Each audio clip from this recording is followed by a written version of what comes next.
So this video show you how to put the cup holder on an upright walker.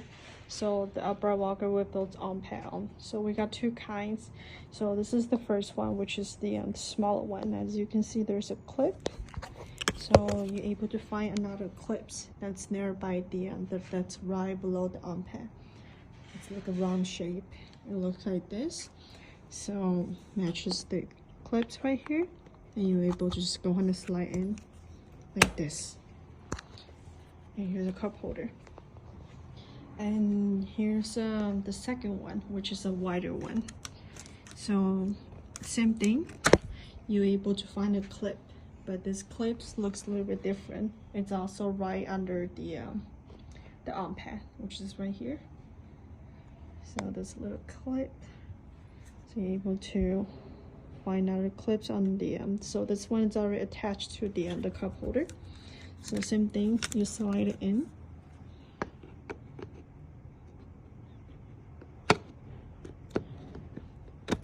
Okay, so here we go. That's not a cup holder for the upright walkers only.